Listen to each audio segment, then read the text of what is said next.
Class 10th NCERT chapter arithmetic progression unit 5 exercise 5.2 का question number 4 which term of the AP 3, 8, 13, 18 so on 78 कह रहा है इस AP की कौन सी टर्म 78 होगी।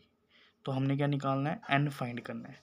तो इस AP से हम a मिल जाएगा हमें 3, कॉमन डिफरेंस भी निकाल लेंगे A2 माइनस A1, A2 आ गया 8 माइनस 3, ये बन गया 5 और AN भी है हमारे पास 78।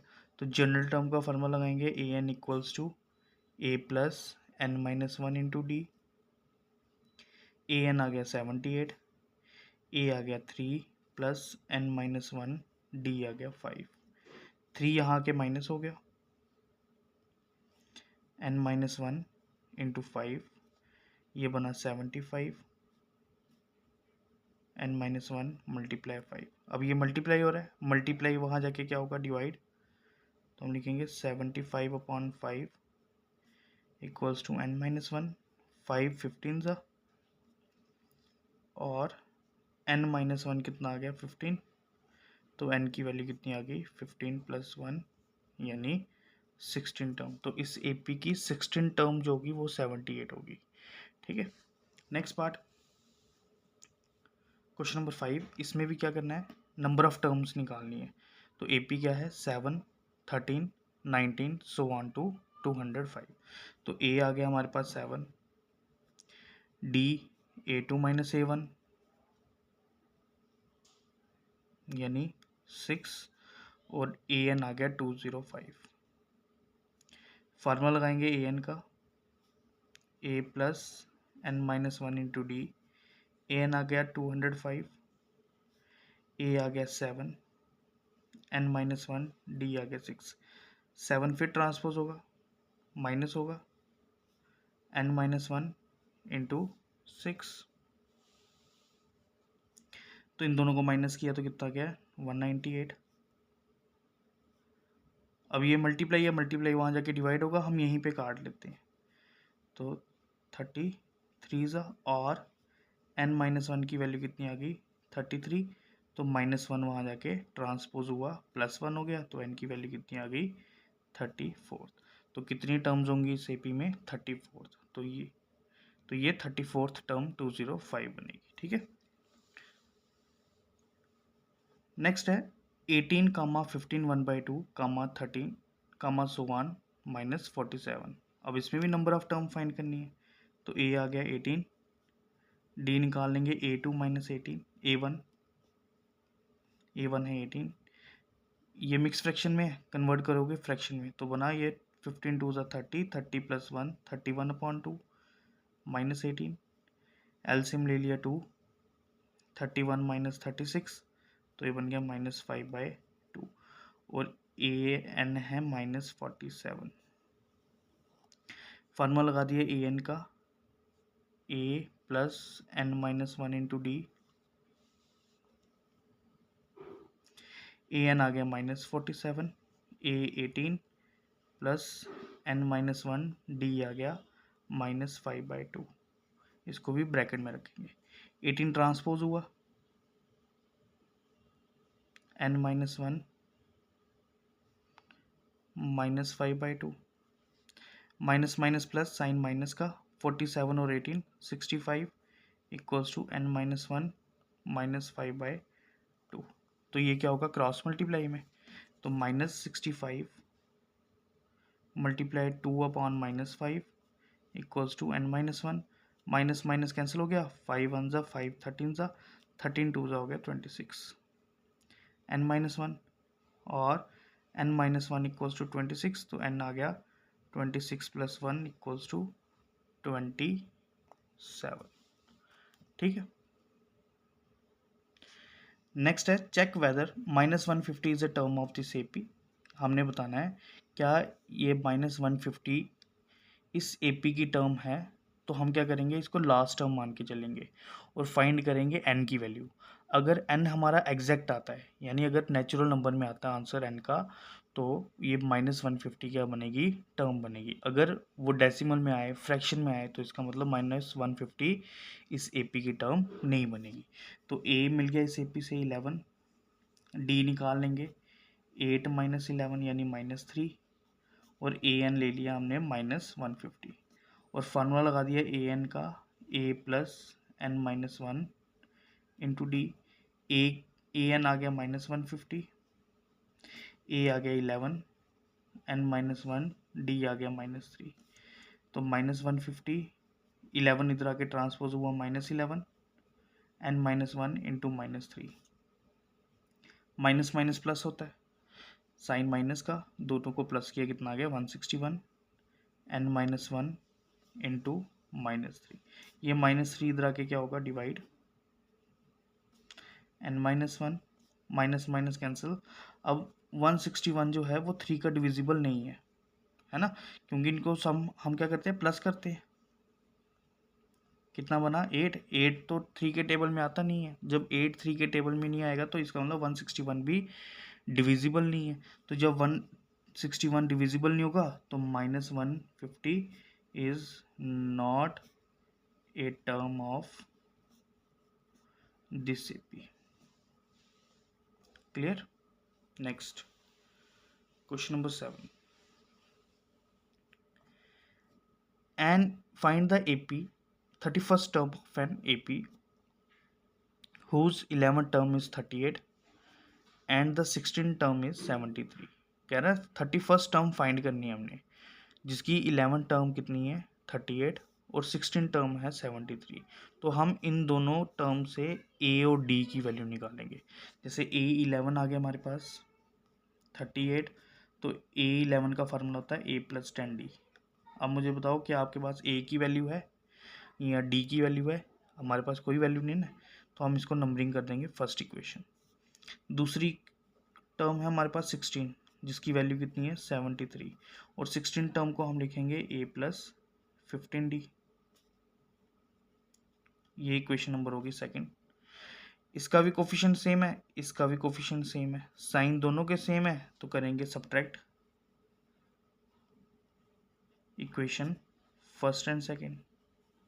तो बन गया A + 10D equals to 38, A + 15D 73। अब क्या करेंगे, साइन चेंज करेंगे, ये माइनस का, ये भी माइनस का, और ये भी माइनस का। A और A कैंसिल हो गया, 10 में से 15 निकाले 5, लेकिन साइन किसका बड़ा है, माइनस का, और यहाँ पे भी साइन किसका बड़ा है, माइनस का।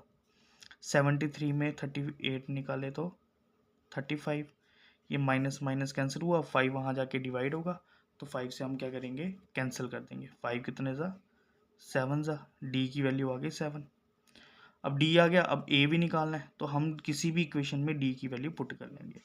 तो put D equals to 7 in equation first आ गया A + 10D, D की वैल्यू 7 इक्वल्स टू 38, 10 7 ज़ा 70 इक्वल्स टू 38, 70 वहाँ जाके ट्रांसपोज हुआ, माइनस का आ गया,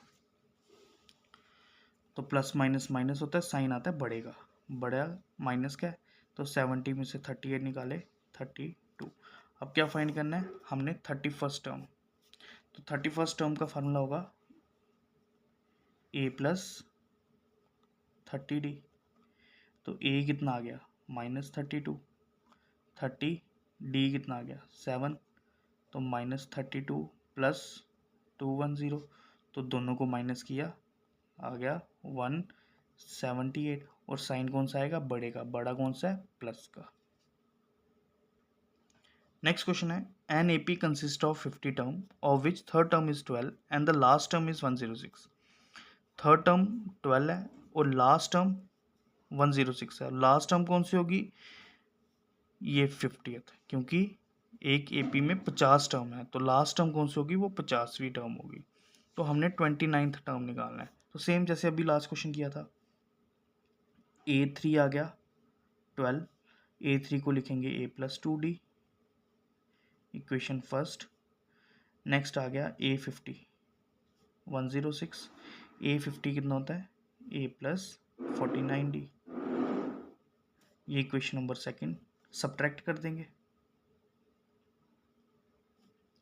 फर्स्ट एंड सेकंड को,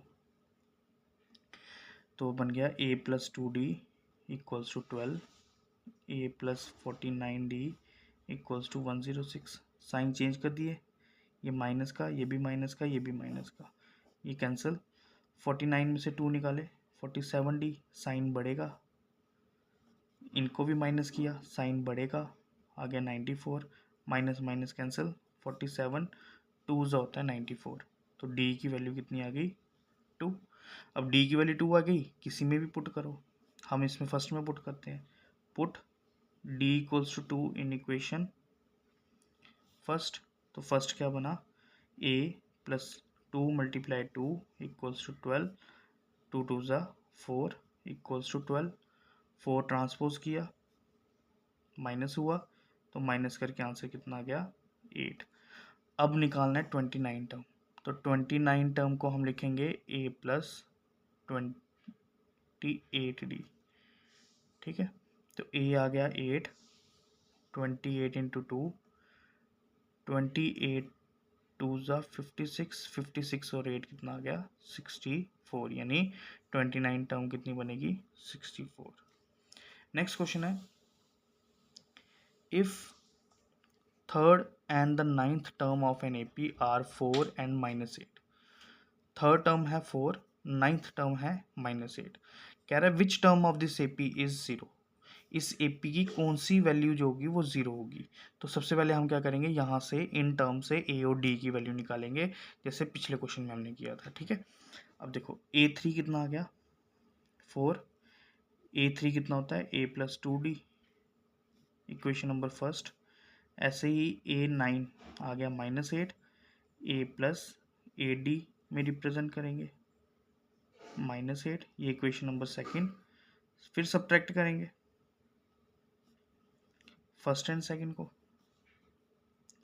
तो फर्स्ट कितनी आ गई A plus 2D equals to 4, और ये आ गया A plus AD equals to -8।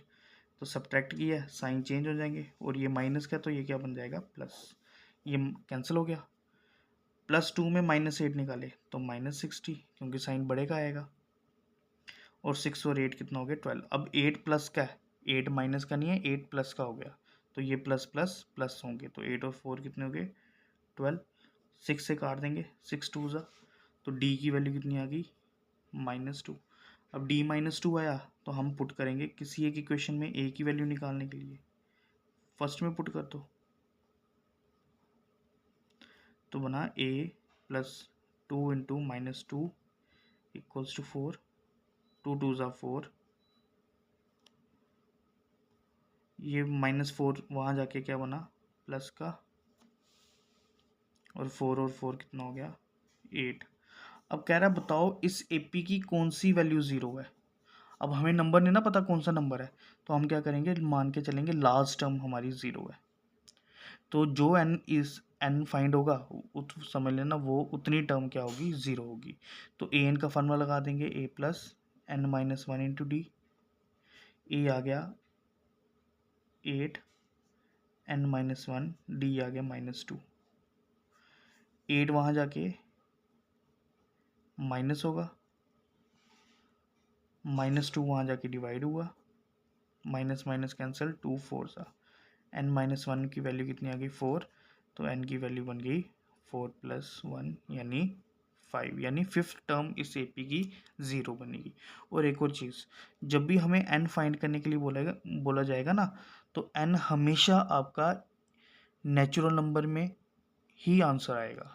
अगर आपका पॉइंट में आ रहा है या किसी अपॉन में आ रहा है, तो इसका मतलब आपने n की वैल्यू कहीं ना कहीं गलती कर दी, प्लस की गलती या माइनस की गलती या कहीं पे कैलकुलेशन की गलती, कहीं गलती ज़रूर हुई होगी। तो जब भी आपने n की वैल्यू निकालनी है, आपके पास हमेशा क्या आना चाहिए, एग्जैक्ट नंबर आना चाहिए। एग्जैक्ट आएगा तो इसका मतलब हमारा n का आंसर सही होगा। चेक करने के लिए आप AP निकाल सकते हो, अगर आपने चेक करना है कि हमारा आंसर सही है या गलत, तो हम चेक करके A5 निकाल सकते हैं। तो A5 का फार्मूला बनेगा a + 4d, a की वैल्यू है 8, d की वैल्यू है -2, प्लस माइनस माइनस 4 2 ज़ा 8 और 8 और 8 कितना हो गया 0, तो बन गया ना फिफ्थ टर्म 0। तो ये हम चेक भी कर सकते हैं अपना आंसर सही है गलत।